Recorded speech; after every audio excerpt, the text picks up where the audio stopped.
Ang programang ito ay rated SPG. Striktong patnubay at gabay ng magulang ang kailangan. Maaaring may masiselang tema, lengguwahe, karahasan, sexual, horror o droga na hindi angkop sa mga bata. Dahil sa talagang napatunayan nila na may kasalanan itong si Congressman, ay talagang nilusob ng mga pulis itong bahay ni Congressman at talagang hindi nag-successful itong si Senior Ricaporte dahil sa talagang nahuli siya ng anak ni Congressman at talagang tinutukan siya ng baril at pinakain siya ng pera.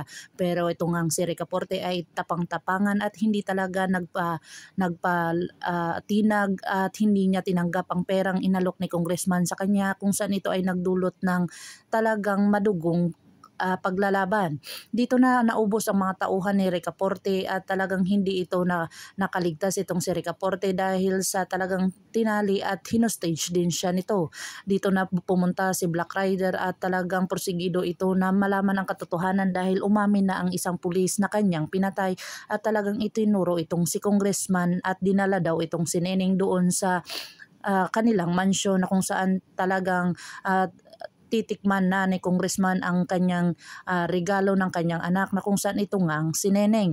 Dito na nga ay talagang nagmamakaawa itong si Neneng na wag galawin upang ito ay talagang makatakas doon, pero hindi nga ito imposible dahil maraming tauhan itong si Congressman, pero nagulat sila sa maraming putok na nangyayari. Dito na pumasok itong si Black Rider at ililigtas na talaga itong si Neneng na kung saan mapapatay dito si Congressman at ang lahat ng kanyang mga tauhan at talagang wala sa kanilang matira. Dito na talaga makamit ni Neneng ang hustisya at makakasama niya na ang kanyang pamilya na si Vanessa at ang kanyang ama na kung saan talagang nangungulila sa kanya.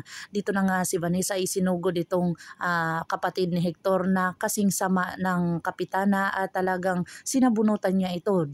Pakakabangan natin ang mga susunod na episode ng Black Rider. Kung bago lang po kayo sa aking channel, please like, share, and subscribe para ma-update po kayo sa mga susunod pa. Maligayang bagong taon sa inyong lahat.